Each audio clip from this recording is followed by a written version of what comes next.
বিসমিল্লাহির রহমানির রহিম। সম্মানিত দর্শক, প্রিয় দেশবাসী, আমরা আজ যেখানটায় চলে এসেছি এটি হচ্ছে লক্ষ্মীপুর সদরের 20 নং চর রমণী ইউনিয়নের চরমেগা 2 নং ওয়ার্ডে 3 নং ওয়ার্ডে আমাদের অবস্থান। আমরা এখানে চলে এসেছি এই 3 নং ওয়ার্ড চরমেগা গ্রামের বিশিষ্ট খামার ব্যবসায়ী জনাব নিজাম ভাইয়ের কাছে। আমরা এখন কথা বলবো তিনার সাথে, তিনার এই গরুর পাল নিয়ে নানান বিষয়ের উপর। আসসালামু আলাইকুম রহমতুল্লাহ। কেমন আছেন নিজাম ভাই? ভালো আছে। আপনার আমরা এখন যেখানটায় অবস্থান করতেছি এই জায়গাটার নাম কি?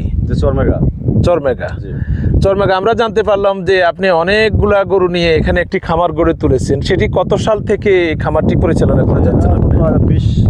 20 বছরের মতো। গত 20 বছর যাবত আপনি এটি করে যাচ্ছেন। এই চর অঞ্চল কেন্দ্রিক মানুষের জীবন ধারণের একমাত্র মাধ্যম হচ্ছেন, আমরা যতটুকু জানি, কৃষির মধ্যে সেটি হচ্ছেন অন্যতম গবাদি পশুপালন এবং সোয়াবিন উৎপাদন, সোয়াবিন চাষ। আসলে বেশ ব্যাপারটা সম্পর্কে আপনি কি বলবেন? যেরকম আপনার আমাকে এটা আপনার সোয়াবিন, মরিচ, গরু, মোষ এগুলো আমরা পালি। মানুষের কিছু আছে, মরিচের কিছু আছে, আমরা পাইলেট এগুলো দেখা গেছে আমার কিছু ইন্টারেস্ট থাকে। আমরা চাই ভবিষ্যতে আরো কিছু করার জন্য। চর অঞ্চলে আপনারা এই গবাদি পশু পালন করতে গিয়ে আপনারা কি কোনো বাধার সম্মুখীন হন? যে না, আমরা গরু কষ্ট করে পালে আমাদের এলাকায় কিছু মানে জলদস্যু আছে। মানে এরা কি করে, রাতে গরু লোক নিয়ে আয়া রাতে গরু ছাড়া নিয়ে যায়। আমরা তো ঘুমিয়ে থাকি, কিন্তু রাতে গরু চোরা নিয়ে যায়। নিয়ে ধরেন এফআর তো ওই চোর নিয়ে গরু জবা করে নেয়, জবা করে বস্তা পেতে পরে গরু কষাটা নিয়ে দিয়ে যায়, কিন্তু আমরা এটার খোঁজও পাই না।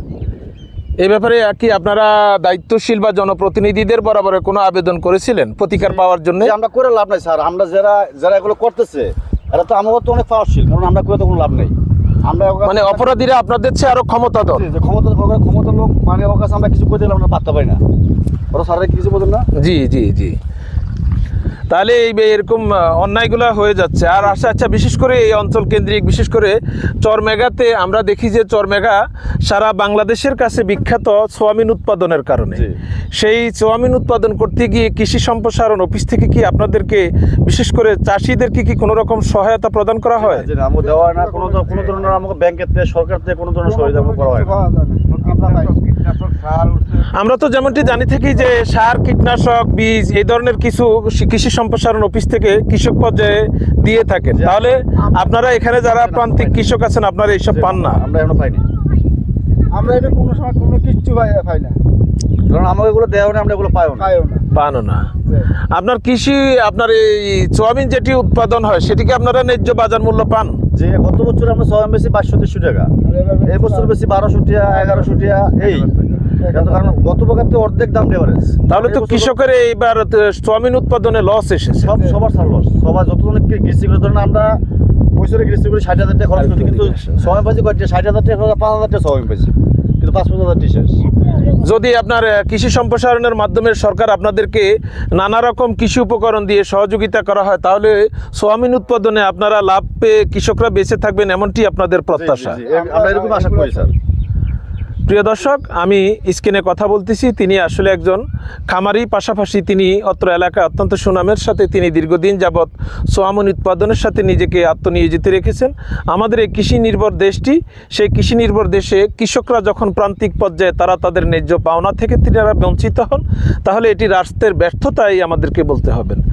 যখন কৃষি কর্মকর্তারা আপনার মাঠ পর্যায়ে এসে কৃষকদেরকে নানা রকম সার, বীজ, কীটনাশক সহ নানা উপকরণ প্রদান করে থাকেন, আর আমরা মাঠ পর্যায়ে এসে যখন কৃষক ভাইদের কাছ থেকে শুনি যে তিনারা এসব থেকে তারা বঞ্চিত হচ্ছেন, তাহলে জনমনে প্রশ্ন আসাটাই স্বাভাবিক, সেই উপটোকনটা বা সেই পাওনাটা কারা পাচ্ছেন, এই সুবিধাগুলো কারা নিচ্ছেন?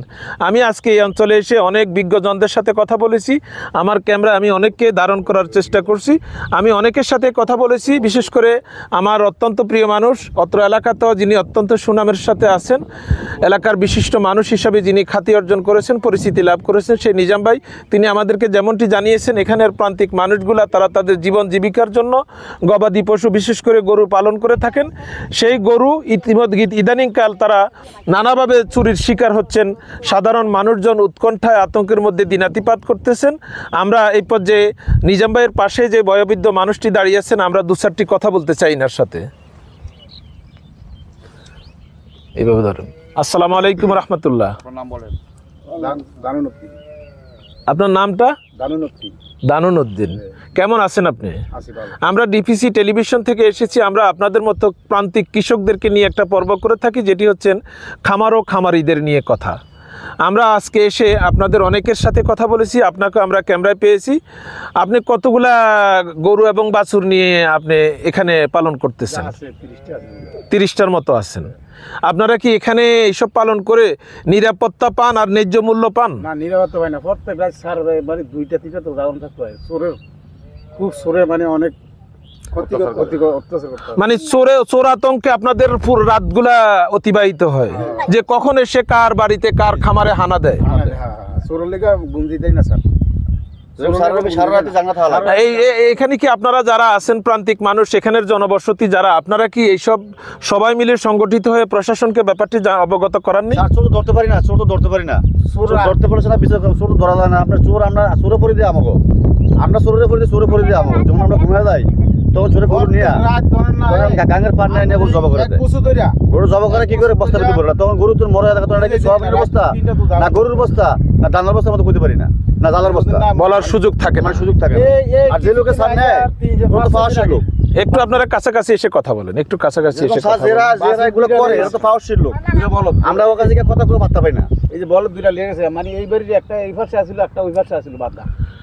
প্রিয় দর্শক, আমরা আজকে যখন এই মানুষগুলির সাথে আমরা কথা বলছি, তাদের হৃদয়ের গহীন থেকে আসা যে ব্যথা, সেই কথাগুলোই তারা আজকে ক্যামেরায় তুলে ধরেছেন। আমরা ঊর্ধ্বতন প্রশাসনের দৃষ্টি আকর্ষণ করতেছি, অচিরেই যেন এই চরমেগার এই দুঃসময় পরিস্থিতি নিয়ে প্রয়োজনীয় পদক্ষেপ তিনারা গ্রহণ করে থাকেন। এখানের মানুষগুলা নিদারুণ কষ্ট মধ্য দিয়ে তিনারা গরু পালন করে বা কৃষিকাজের সাথে নিজেদেরকে সম্পৃক্ত রেখে 2-4 পয়সা আয় করে নিজের জীবনকে স্বাভাবিক করার চেষ্টা চালিয়ে যাচ্ছেন। এই সংগ্রামকে যারা ব্যাহত করতে চাচ্ছেন, এই সংগ্রামকে যারা বিলীন করে দেওয়ার অপচেষ্টায় লিপ্ত আছেন, আমরা তাদের সুনির্দিষ্টভাবে বিচারের মাধ্যমে তাদের দৃষ্টান্তমূলক শাস্তি চাই। এমনটি তো আপনারা প্রত্যাশা করেন। আমরা এগুলো চাই। আর আপনারা যেটা বললেন, এখানের মানুষজন, এখানের কৃষি প্রধান এই অঞ্চলটাতে কৃষকরা যে সরকারিভাবে নানা রকম সার, বীজ, কীটনাশক পাচ্ছে না, সেই ব্যাপারে আমি ঊর্ধ্বতন মহলকে বলবো অচিরেই যেন তারা সশরীরে এসে এখানের প্রয়োজনীয় চিত্রগুলো তারা তুলে ধরেন এবং প্রকৃত কৃষক পর্যায়ে যেন তারা সার, বীজ, কীটনাশক সহ নানা রকম কৃষি পণ্য তারা প্রদান করে থাকেন। এই প্রত্যাশা রেখে আজকে এই চরমেগা থেকে DPC television reporter Nurul Islam Khokon আপনাদের সবাইকে আন্তরিকভাবে অভিনন্দন জানাচ্ছি। বিশেষ করে আমার পরম শ্রদ্ধাভাজন মানুষ, অত্যন্ত স্নেহের মানুষ জনাব নিজাম ভাই, আপনাকেও অনেক কৃতজ্ঞতার সাথে অভিনন্দন জানাচ্ছি আজকে ডিবিসি টেলিভিশনকে আপনি আপনার মূল্যবান তথ্য প্রদান করার জন্য। আমরা আশা রাখব আগামী দিনে সকল দপ্তর, বিশেষ করে কৃষি সম্প্রসারণ অফিস, পশু সম্পদ, পানি সম্পদ অফিস সহ প্রশাসনের ঊর্ধ্বমহল চরমেগাকে গুরুত্ব দিয়ে এখানের আইন শৃঙ্খলা পরিস্থিতি স্বাভাবিক পর্যায়ে নিয়ে আসবেন, এমনটি আমরা প্রত্যাশা করি। আপনাদের সবাইকে আন্তরিক অভিনন্দন, ধন্যবাদ, মোবারকবাদ। আসসালামু আলাইকুম রহমতুল্লাহি ওয়া বারাকাতুহু।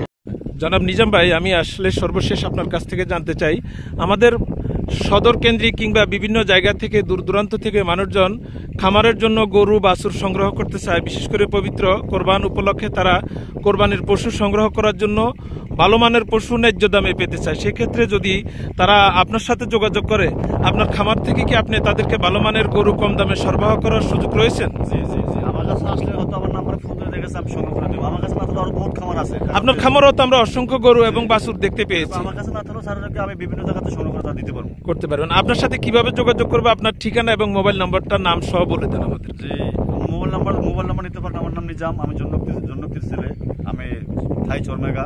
আমরা করা থেকে আমার নিজের বাড়ি আছে, চরে আমার আয় বা চরে আমি গৃহস্থী করি। আপনার এই চরমেগাতে আপনার বসতি আছে, আপনার মোবাইল নাম্বারটা একটু সবার উদ্দেশ্যে বলে দিন। 0131673426। প্রিয় দর্শক, আমাদের সবার প্রিয় মানুষ জনাব নিজাম ভাই, তিনি ইতিমধ্যে তিনার ঠিকানা এবং মোবাইল নম্বর দিয়ে দিয়েছেন। আমরা যারা গবাদি পশুপালনে ইচ্ছুক কিংবা খামার আকারে আমরা বড় আকারে পশুপালন করতে চাই, সেক্ষেত্রে জনাব নিজাম ভাইয়ের সাথে যোগাযোগের মধ্য দিয়ে তিনি তিনার খামার হতে কিংবা অন্য খামারিদের সাথে আলাপ আলোচনার মধ্য দিয়ে আপনাদেরকে ভালো জাতের গরু বাছুর সহ কোরবানির পশু তিনি সংগ্রহ করে দেওয়ার তিনি প্রতিশ্রুতি ব্যক্ত করেছেন।